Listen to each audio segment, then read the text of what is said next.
Hello and welcome to Crafted Bricks. This video is going to be a little bit different to the previous videos that I've published. And I'm planning on doing this video and a series of videos in more of a vlog style where I take you through the build of a custom model. So right from, organizing the parts, which I have here for this particular build with me now, getting the parts organized, setting up my workspace, and then actually building the model, and I'll take you through the journey of building that model and getting to that sort of end state. So I'm quite looking forward to doing this. It's new ground for me. I've never done a vlog style type of videos. So if you have any comments and you like what you see or you have any feedback, definitely let me know in the comments below. The model that I've chosen for this particular vlog is called the Constrictor. It is an Imperial Interdictor Cruiser from the Star Wars universe. And the designer for this custom model is Ras Niklov. Instructions for this model are available on Rubricable. And this particular designer has not only designed this Interdictor Cruiser, which is named the Constrictor, and this is his Mark II version of his design, but he's also done an upgraded AT-AT set and a 15,000 part Star Destroyer. All of his models are quite beautiful. I have built his AT-AT, and on building that and being thoroughly impressed with that model, not only sort of the external details, but he's done a nice interior for the AT-AT. I was so impressed with that I definitely went ahead and bought the instructions for this Constrictor model, and I've got all the parts. And I also couldn't help myself. I have bought the parts and instructions for his Star Destroyer. But that is an absolutely massive build, and it's something that I maybe don't have time to take on this year, but I'll definitely be taking on that soon, and I will take you on that journey as well. All right, let's take a look at the parts. I've got everything here in this box with me now. Now, usually for large detailed models like this, it takes a while to get all the parts. So you may have to do several Bricklink orders. Now I've got here, first off, the designer specified some stickers that are required for this model. And I don't think all of the stickers are needed here, but just some stickers from these particular sheets. Now that's something to note. If you're new to Bricklink, you can actually order replacement stickers for most sets from some Bricklink sellers. So, if you've potentially sort of botched or stuffed up some stickers for some of your sets and you want to get a replacement, you can definitely order them from Bricklink. And I actually also find Lego themselves are pretty good with sending out replacement stickers. If you just, go to them, to their bricks and pieces thing, or report a problem with a particular set, they will definitely, quite readily send you out replacement stickers if you need them. So that's just something to keep in mind. Now I've got a parts list here for this particular model. Now I printed that off from Bricklink. So the design, when you download the design, it comes with not only the instructions, but the parts list that you would upload to Bricklink. I like to print off the the parts list, and then as I'm sorting out all the parts, which I'll show you soon, actually check off against this inventory that I have everything.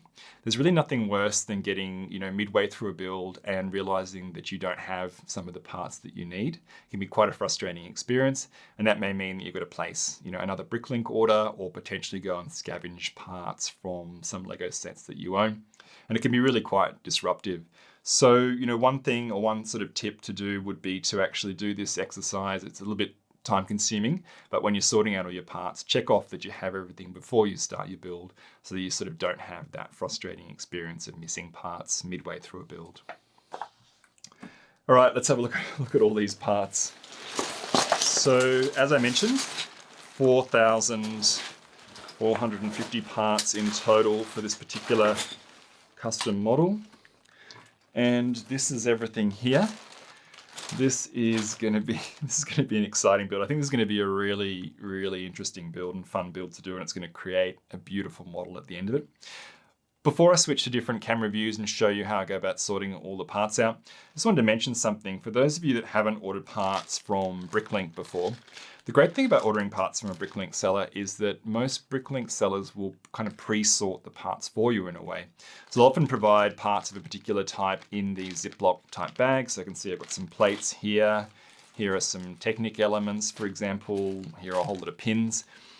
And that is really useful and makes sorting out parts a lot easier, and also sort of making sure that you have the correct quantities of parts. You can, of course, order parts from Lego themselves. Unfortunately, I find that they tend to, if you order several parts, they'll just put it all in the same bag. So they'll mix all those parts. So it just can, take a lot longer to sort out the parts when you're ordering parts from Lego, as they're not sort of pre-sorted in these nice little bags. And I also sort of just prefer ordering parts from Bricklink because I know that my money is going to either supporting small businesses or other Lego enthusiasts like me. The approach that I like to take to getting organized and pre-sorting my parts for a custom Lego build is to sort the parts for my build into these trays that I have shown here in front of me on camera. Now, the particular brand and type of tray that I like to use are these Tactics A4 storage box with dividers and lid type trays. If you're in Australia, these are available from Bunnings Warehouse for about $10 each. If you're watching this video and you're in the US or in Europe or Asia or anywhere else in the world, you can find trays similar to this in pretty much any hardware store, or they can also obviously be bought online, or also you could try sewing and craft type stores. They may also have trays similar to this. I like this particular brand and type of tray because not only are they great for sorting out my Lego parts, but they're also stackable. So if I want to take a pause on my build, I can just stack everything up and pack it away. And as I mentioned, they come with a lid. So again, if I want to take a pause on my build, I can just put lids on all the trays so my parts don't get dusty. And these trays also come in a version that doesn't have any dividers.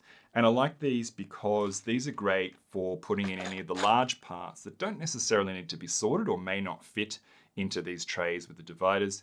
So I just use a few of these larger trays just to have those sort of larger parts. And I often leave the parts just in the bag like this until I need them.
Part sort is done. Now, as you can see, you don't have to be too precise and exact with the sort. The idea is that you want to sort parts by color and roughly by part type. So as you can see over here, I've mainly got black colored type pieces, but I also have in this particular section here some translucent pieces, in this one some dish pieces and some printed parts. And the idea being that if the instruction steps call for any black colored pieces or any of those other elements, I know that I can just go to that tray, sight down the particular sections and find the part quite easily. The same logic applies here, so I've got many medium stone grey parts in these trays here. You can see here that I've actually mixed some colours here, but I know those parts are all greebling type parts. So it's okay to sort of mix colours, that's no issue. I know again that when the instructions call for a greebling type part, regardless of the colour, I'm likely going to go here to find those parts. Now I have some dark stone grey elements over here, and I've grouped all the Technic pin type pieces together, so I know that if I need any of those, I can probably just go here and find what I need. Over here, I have some of the larger curve type elements. Now I've kept these in their Ziploc bags here. Now the idea is that they're all in the same tray, and when I need them, I just know exactly where to go and I can go and grab them out easily. The same logic applies with this tray here. So I've just got all the plate elements grouped together here, and so I can see rough sizes and so on. It's going to be really easy for me to find any plate type elements, just having to look at this tray here. Over here, I've mainly got Technic type pieces. I do have a few plates over here. And I actually ran out of trays. So I grabbed 2 additional trays here. And these are sort of just an overflow of parts. I've got many tiles, plates, wedge plates, and a few different types of pieces here. But they're all organized here, so it's going to be really easy to find anything I need. Off camera, I'm just going to do a check of all the parts here against this inventory that I have. I don't need to be too exact or precise with this. I just want to check that I do have roughly all the parts. I kind of want to eyeball them. I don't need to go to any extent of checking quantities and so on. I sort of back myself that I have ordered the correct parts from Bricklink. Okay, slight issue here, but disaster has been averted. So in the last section, when I was showing you all the sorted parts and talking about the trays that I use and my approach for getting ready for a custom Lego model build in terms of sorting out and organizing my parts, I mentioned how important it is to do a cross-check of the parts that you have against your inventory for your particular build. And I'm really realizing the importance of that and sort of eating my own words, because as soon as I did that cross-check, I realized that I was actually missing a whole lot of parts. And I had a sneaking suspicion when I sorted everything out in the trays on camera before that I was just a bit light on. It didn't quite seem like the full 4,450 parts that are required for this model. And casting my mind back, I realized what's happened. So I started collecting the parts for this particular build probably over a year ago. And I was basing the parts that I needed on an older and alternate design for this particular ship. Now, whereas Nikolov published his upgraded Constrictor 2 version, or Mark II version, that had not only beautiful exterior, but had an interior as well, I knew I wanted to go ahead and build that model instead. So I did update my parts list in Bricklink with the additional parts that I needed for that improved build. And I'm pretty sure that I've ordered everything, but what has happened is that I've sort of ordered over quite an extended period, and those parts have got mixed in with other builds, so other parts for other builds or other custom models that I'm going to be doing in the future.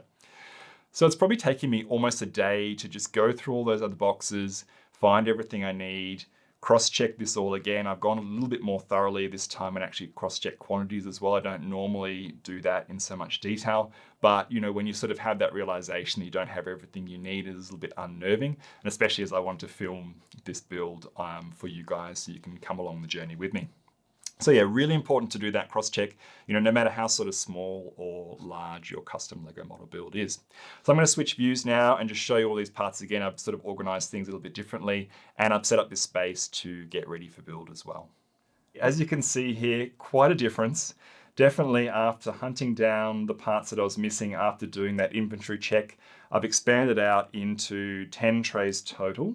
So I have 3 trays here for the medium stone grey parts, then now 2.5 for the dark stone grey parts, again Technic elements over here. And I'm still using the 3 large trays with no dividers. You know, this one over here for those larger pieces that I'm just going to keep in Ziploc bags for now. Technic beams and plates in this particular tray, and then again the larger plates and so on in this tray. And I still have this tray over here for the sort of unique black colored elements or any of the sort of tan or translucent colored elements. And I have some printed pieces over here. So I think once I've just got the parts from those 2 small Bricklink orders, I'll have everything here I need and I can get started with this build. We're ready to go with the build for this particular model. Now, before I do that, I thought I'd share with you and show you a couple of the tools that I use to assist me when doing a custom Lego model. Now, the first one is I like to have the PDF instructions for any custom build loaded up on my Surface tablet here. And that way I can just easily cite down the particular instruction steps as I go, finding any of the parts in the trays that I need and get to building quite easily there. So something like a tablet or a laptop to have instructions visible as you go will be essential. I also like to have a build surface to build on that's a little bit softer versus just the desk or, say, for example, a dining table. Now, this particular one here is just of a pinboard type material that I bought and cut to size from a hardware store, but I also use a hobby mat. And I just find having a soft surface is great to prevent your model from being scratched. We all know as we build a Lego model, we're going to be picking it up and putting it down and rotating and so on. And I find just having a surface like this prevents your model from getting scratched. It also sort of protects your desk or your table or whatever workspace you're building on. Now, a couple of the other tools that I like to use, so obviously a brick separator, we all know what these are, and these are great for sort of undoing any mistakes you may make in your build.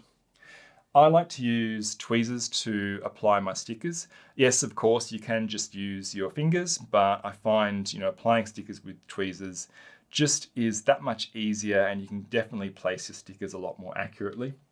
And it'll actually kind of save you a little bit of money. So if you're doing a custom Lego model build, often sticker sheets you'll have to buy sort of aftermarket from Bricklink can be quite expensive. Now, I know this particular sheet is from the UCS Death Star model.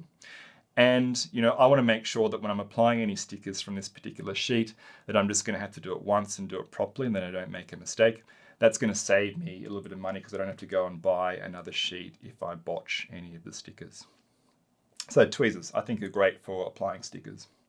Now, I have a hobby blade as well. If you've built a lot of Lego models, you'll know that some of larger blocks and bricks, and especially Technic beam type elements, will often have dings, say, that have sort of happened in the manufacturing process, so the corners will be dinged up or damaged.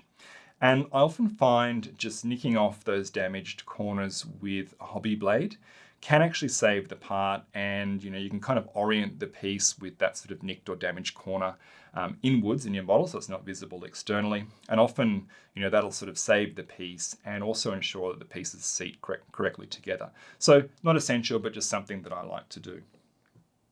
Now, this next tool will make me seem like a perfectionist, but look, I do like to take care with my builds and get the best possible result that I can. This is a little card, just a little, powder coating sample card. You could use any sort of, bit of cardboard or small bit of plastic. And what this is for, I just grab myself here a Technic beam. When you're inserting a lot of Technic pins, especially these blue ones, into Technic elements, you might have, several of these pins sort of inserted here. Now, if you're just doing this randomly and those notches that you see in the pins are just in any orientation, it can actually just look a bit messy in your final result. So I use a little card just to slot into the notch and generally orient my pins sort of either horizontally or vertically. Now, yes, I know that seems like overkill and it's not going to be for everyone, but I've definitely had friends come over and have a look at some of my models, especially some Technic models where you get a lot of these exposed blue type pins, and actually specifically comment just how much better and cleaner my models look with those pins sort of all sitting horizontally or vertically, as you often see shown in the instructions for Lego themselves. Now, the final thing that I have here is just a microfiber cloth. You don't have to use this sort of cloth. You can use, any sort of cloth or tissues. And I just like to wipe down my model from fingerprints, sort of at periods in the build and definitely when I've finished. And although that might again seem like a bit of overkill, I'm sure we've all built models, say, that are in black colored parts and they're just fingerprint magnets. And it can really actually be quite distracting. You've spent all this time and money building this beautiful model, and then it's just sort of covered in grubby fingerprints. It can really not look great. So I find just having a cloth on hand to periodically wipe down your model just alleviates that issue. Okay, I'm going to wrap this video up for now. This is video 1 in a series of videos where I take you through the build of this Constrictor Mark II immobilizer frigate from the Star Wars universe. And in this video, I've shown you sort of how I get organized with sorting out all my parts and getting ready for a build like this one. And I've shown you the tools I used when I'm sort of going ahead and building a large and detailed custom Lego model that I want to put on display like this one. Now, if you're an experienced Lego model builder or you've built some custom models before, I think this series of videos will be interesting for you to see how someone else goes about doing similar projects. Or if you're new to building custom Lego models, it might be quite insightful just to see sort of what's involved when you're taking on a project like this one. Now, if you like what you see, please consider subscribing. I am trying to grow this channel. So until I see you in the next video where I'm going to share, the initial build stages of the Constrictor Mark II, we'll see you then and take care for now. Bye.